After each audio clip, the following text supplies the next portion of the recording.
ደባሎቼ በሰዓዳ መሐመድ።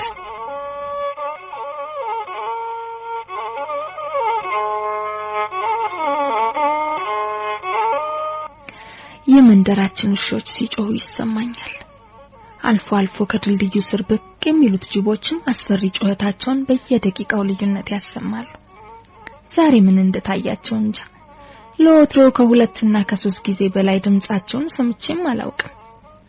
ምናልባት በእንቅልፍ እቅፍ ውስጥ ወድቀው ጸጥ ረጭ ያሉትን ያሮጌው ቄራ ነዋሪዎች ድክመት እየታዘበ ከወዲያ ወዲህ የሚባክነውን የኔኑ ልብ አግኝተውት ይሆን? ከሳሎን የተኙት አከራዮች ባልና ሚስት አዛውንቶች ሲያንኮራፉ እንኳን አይሰሙም። ጥልቅ የሆነ እንቅልፍ ጥሏቸዋል ስላሰብኩ ምሽቱን ጠብቃ ወደ ቀይ መብራት ቤቶች ሽው የምትለው ደባሌ ሄለንንም ካየዋት 3 ቀን አልፎኛል። ለወትሮ ቢሆን ኖሮ የጉሊት ቃይን ሰብስቤ ወደ ቤት ሳዘግም ለባብሳ ስትወጣ አገኛት ነበር። ከፍራሽ የትይዩ በነተበ መጋረጃ ተከልሎ የተዘረጋው አልጋዋን አሻግሬ ያየሁት።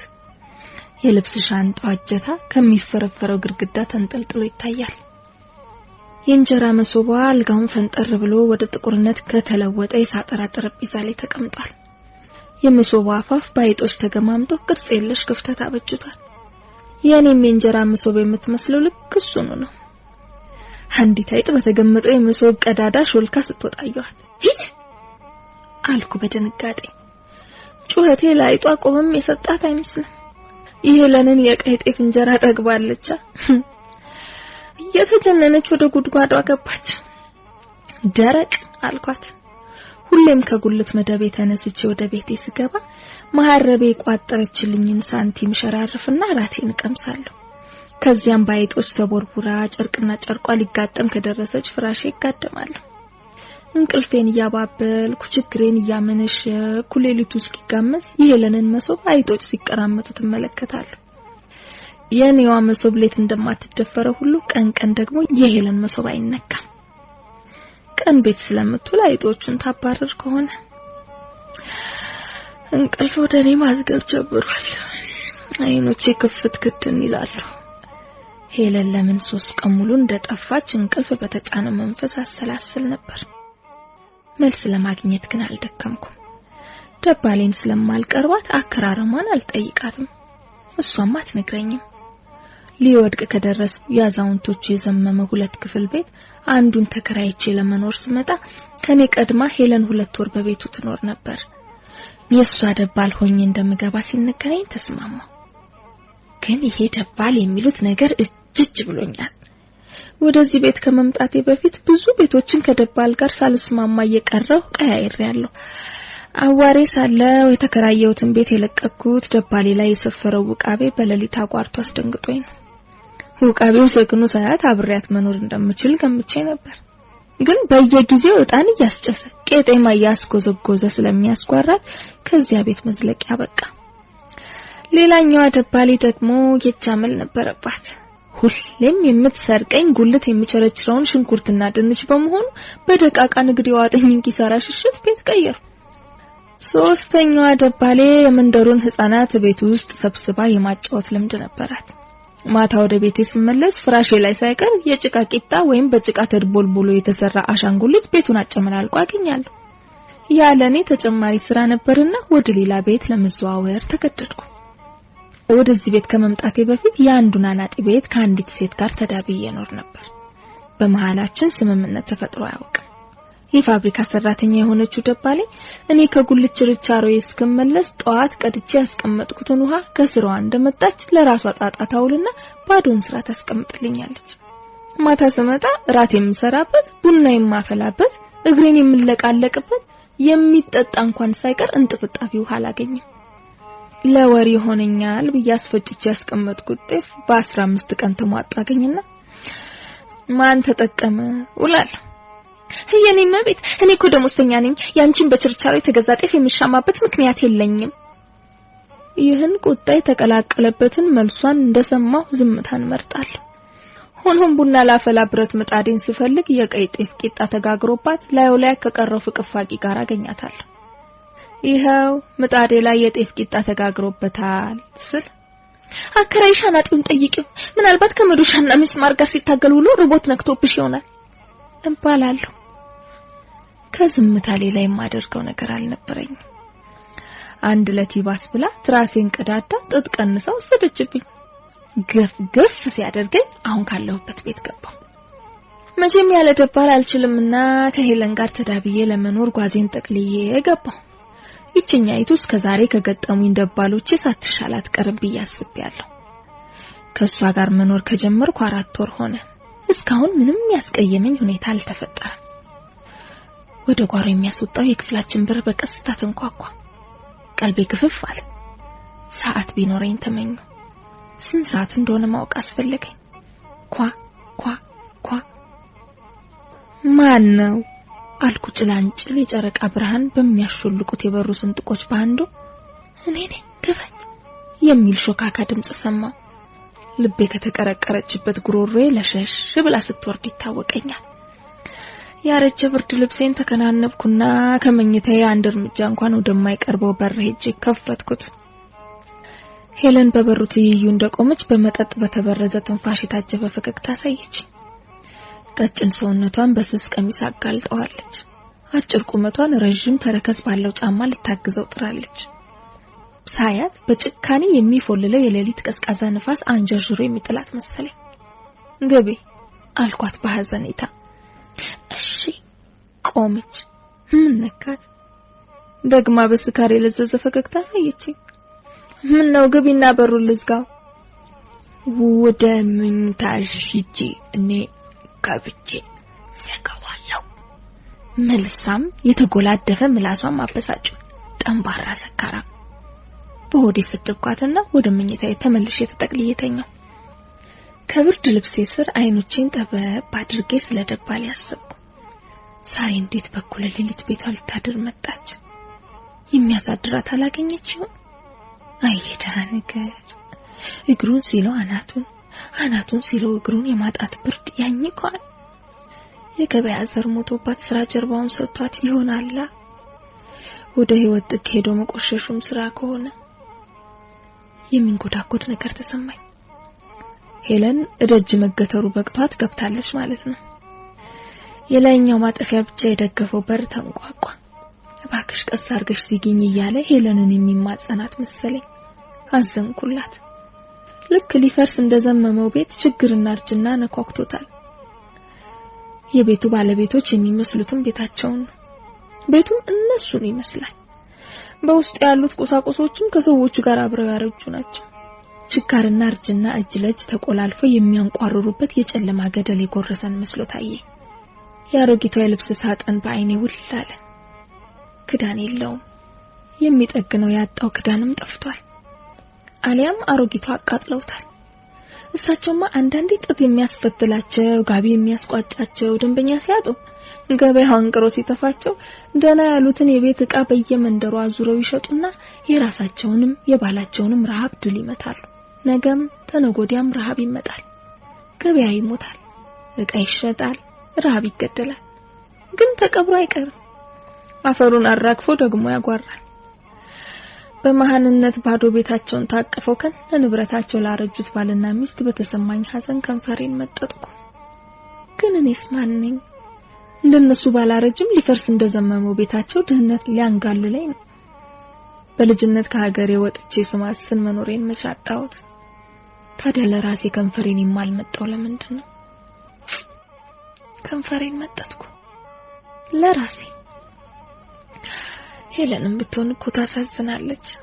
ከየት ተነስታ እዚህ እንደደረሰች ባላውቅም ድህነት ፈጥርቆ ይዞ ረሃብ አንቆት ሳያፈርጣት በፊት ይሆናል ስጋዋን ሸጣ ለማደር የተገደደችው። የተበሻቀጠ ኑሮ ድሪቶውን በመጠጥ አርሳርሶ ርካሽና ጥላቻ የሞላበትን ፍቅር በንፉቅቅ እየፈለገ የሚባዝን ሰው ስቃይ ማስረሳት ምን እፎይታ አለው? ከቆሻሻ ጥግ ቆሞ ቆሻሻን መሸከም። ለሷም ከንፈሬን መጠጥኩ። ከሱ ሌላማ ምንም የለኝ። በዚህ በኩል መተኛት አልፈልግም አልኩት። አይገባሽም? የምናገረው አማርኛ ነው።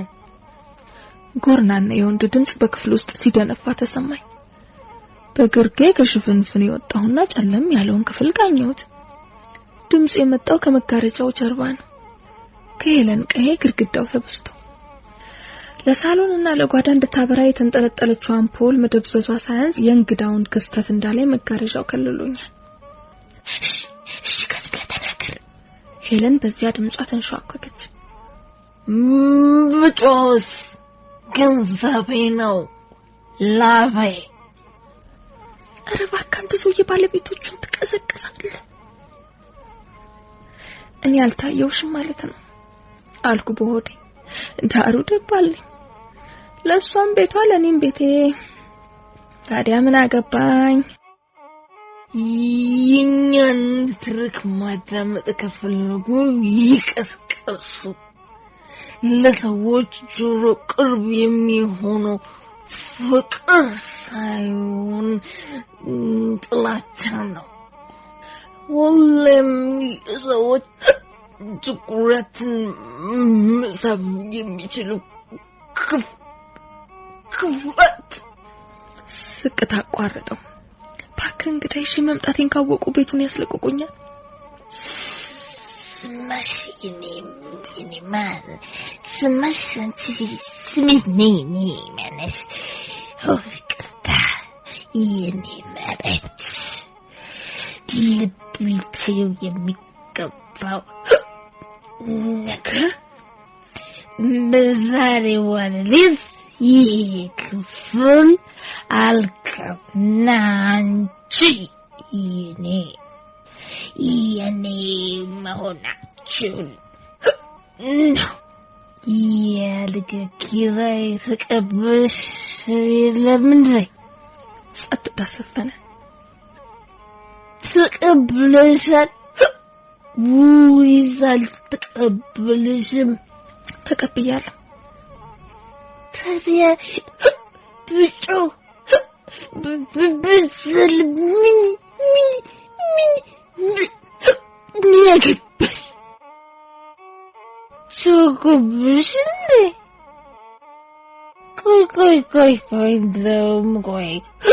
ቆይ እንደውም ዳንስ ነው መደነስ እንፈልገው። ነይ የሾላ ፍሬ ነሽ የሾላ ፍሬ ነሽ የሾላ እባክህ ስለፈጠረ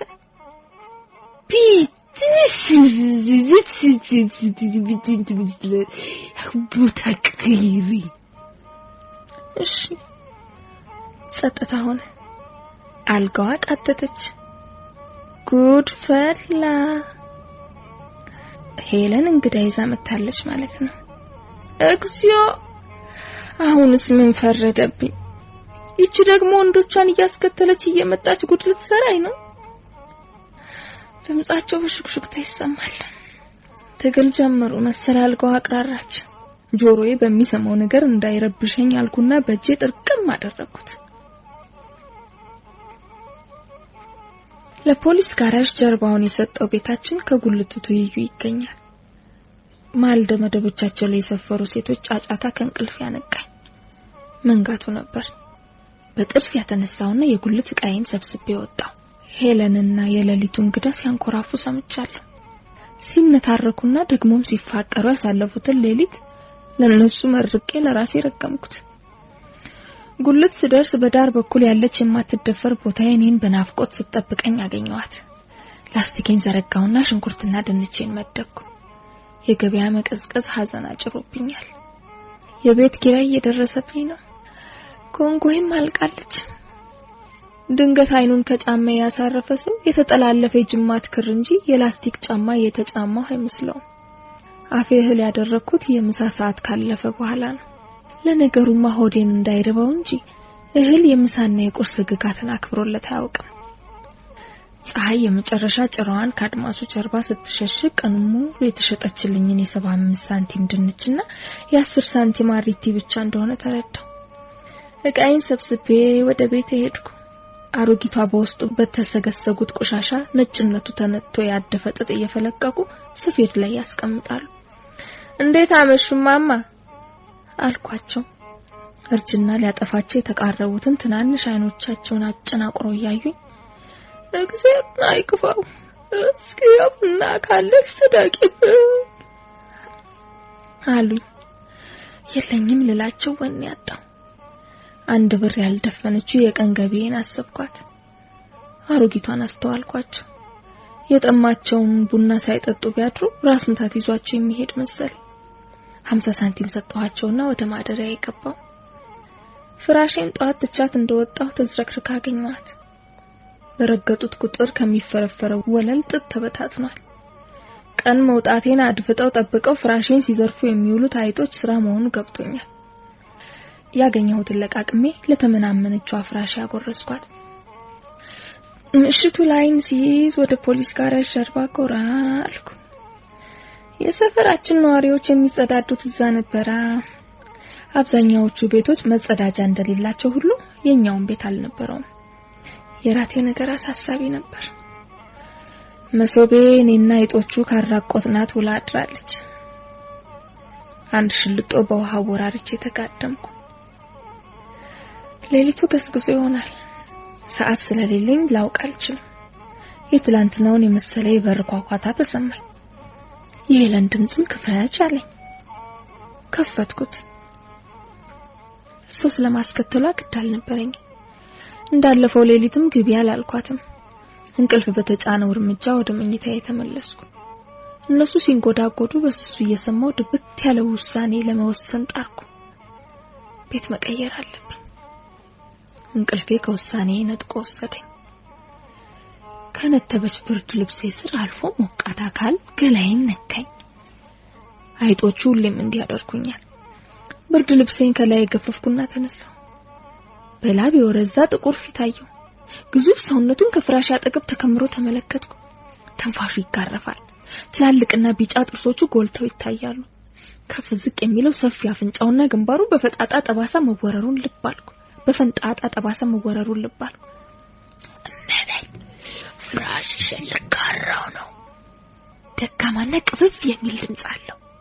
ምንድነው? እጁ ደረቴ ላይ ይንከላወሳል። ተፈናጥሬ ተነሳሁ። ሰውዬው ዞር በልልኝ ጮኩ። ሄለን ከእንቅልፏ ነቃች መሰለኝ። ስትንጠራራ ሰማሁ። ሄለን እንዴ! ሸሸው። ይከተለኛል። ወደ ሄለን መሶብ ተጠጋሁ። መሶቧን ከወሰኗ ከፋኋት። ወደ ሄለን አልጋ ተንሸራተተች። የድስት ክዳን ተከፍቶ ወደቀ። የቡና ሲኒዎች ተንጫጩ። ሄለን ዘላ ከመጋረጃው ስትወጣ ወደ አዛውንቶቹ ለመሄድ አፈገፈኩ። አንተ ወራዳ ምን ተንተባተበች። አገባሽ። ሰውየውና እሷ መፋጠጣቸውን እንዳየው እየተንቀጠቀጥኩ ኮርነሩ ስር ተወተፍኩ። ጫጫታው አከራዮቻችንን ቀሰቀሳቸው። ምንድነው? ምን ሆናችሁ? አሉ በታፈነ ድምጽ። ሄለን እየተርበተበተች ሀይት አስደንግስ የጀመረችውን ሳትጨርስ በስካር የተልፈሰፈሰውን ግዙፍ ነወለል ሰው ክንድ ለቀም አድርጋ ወደ ጀርባ በር ተራመደች። በሩን እያንቋቋች ስትከፍትና ሰውየውን ይዛ ስትወጣ የተመለከትኩት ብዥ ባለ ስሜት ተውጬ ነበር። ተመልሳ ሱሪውን ከአልጋው ራስጌ አንጠልጥላ ወደ ውጭ ስትወረውርና በሩን ዘግታ ስትቀረቅር መረጋጋት ጀመርኩ። አይዞሽ እኔ ወደ ተጣበቅኩበት ኮርነር ቀርባ ተባብለኝ ጀመረ። የምትለውን የምሰማው በስሱ ነው። የቤቱ ባለቤቶችም ትንሽ አጉረምርመው ረጭ ብለዋል። ወደ ውጭ የተወረወረው ሰው ማንቆራቆር ጀመረ። ወዲያው ድምጹ የራቀ ሄዶ ጠፋ። ይህ ሁኔታ ከተከሰተ 3 ቀናት አለፉ። ሄለን ጓዟን ጠቅልላ ከቤቱ በመልቀቋ ሌላ ቤት ከመፈለግ አድናኛለች። አከራዮቼ ከቤተክርስቲያን እንደተመለሱ የቆሸሹ ልብሶችን ለማጠብ ተነሳው። አሮጊቷ የተገጣጠበ ሳፋቸውን እንዲያውሱኝ በጠይቃቸው ሰንበት ስለሆነ የቡና እንድጸድቅባቸው ጠየቁኝ። አልጨከንኩም። ሳፋውን በ50 ሳንቲም ለውጭ አጠባይን ጀመርኩ። ወደ ማታ አንዲት ልጅ እግር ቢጤ ፍራሽና ብርድ ልብስ በወዛደር አስይዘው ወደኛ ቤት መጣች። ደባል መሆኗ ነው። በሰፈሩ የታወቁት ደላላ ከመቼው እንዳደረሳቸው እንጃ የሄለንን ቦታ ከ3 ቀን በላይ ጦሙን እንዲያድር አላደረጉ። ምሽቱን በየመኝታችን ላይ ተቀምጠን ተፋጠጥን። የደባልነት ጣጣው ብዙ ነው። የሰው ልጅ በውስጡ ካመቀው ድብቅ ባህሪው ጋር ዝም ያለ ገጽታውን ይዞ ይቀርባል። ዝም ካለ ገጹ ጀርባ ስንት አይነት ሰይጣን እንደሚገኝ የሚያውቅ ራሱ ብቻ ነው።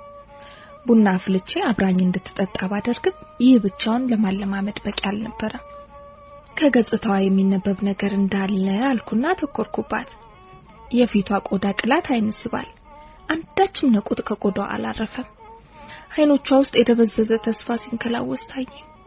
ደልደል ያለ ሰውነቷን ውበት ያጎላላት ልብሷ በችግር መንደር ስለማለፏ ያጠራጥራል።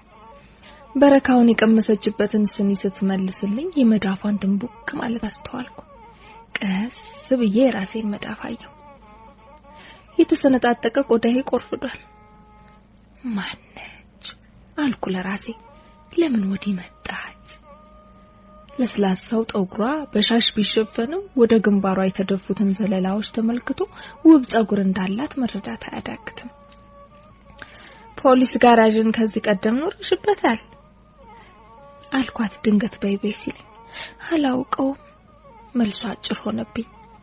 በፊት የት ነበርሽ? ለአዲስ አበባ እንግዳ ነኝ። የት ነው ሀገርሽ? ናዝሬት። ዘመድ ጥየቃ ነው ወይስ? አይ ለሕክምና ነው የመጣሁት። ምንሽን አሞሽ ነው? ገና ምርመራ አልጀመርኩም። ወሬያችን አበቃ። ያ የሚያስጨንቅ ዝምታ ተመለሰ። ያ የተደበቀ የሰውነት ስውር ባህሪ ተደብቆ አፏጨ። አዲሷን ደባሌን ለማወቅም ሆነ ለመቅረብ እድል ሳላገኝ አንድ ሳምንት አለፈ። መሸትሸት ብሎ ነበር። ራት ልሰራ ደፋ ቀና ማለት ሲጀምር አዲሷ ደባሌ እንደልማዷ በነጭ ጋቢዋ ተጠቅልላ ወደ ቤት መጣች። ዝምታዋን ተመርኩዞ ያቀረቀረ የመሰለ አንገቷን እንደሰበረች ወደ መኝታዋ ሄደች። ራት አብራኝ እንድትበላ በጠይቃትም አልፈቀደች። እንደ ሁሌው መልስ የሌላቸውን ጥያቄዎች ስለ ደባሌ ራሴን እየጠየቅኩ ከራቴ ጋር ወደ ሆዴ ላኳቸውና ተኛው። የሰፈራችን ውሾች ጩኸት ተበራክቷል። እንግዳዋ ደባሌ ስታቃስት ሰማሁ። ከሽፍንፍን ወጥቼ አየኋት። ኩርምት ብላ በብርድ ልብሷ ተጠቅልላለች። ምን ነው ደህና አይደለሽም? ደህና ነኝ፣ ትንሽ ብርድ አግኝቶኝ ነው አለች። ሁኔታው ግን በብርድ ተላኮ የሚቀር አይመስልም። ማቃሰቷ በየደቂቃው ይጨምር ነበር። ዝም ብዬ ማየቱን አልፈቀድኩም። ወደ መኝታዋ ቀርቤ ላደርግላት የምችለው እንዳለ ጥረቴን ቀጠልኩ። እየቆየ ግን መወራጨት አበዛች። በየመሃሉ የማዘንበውን ጥያቄ እንዳቆም በምልክት ትነግረኛለች።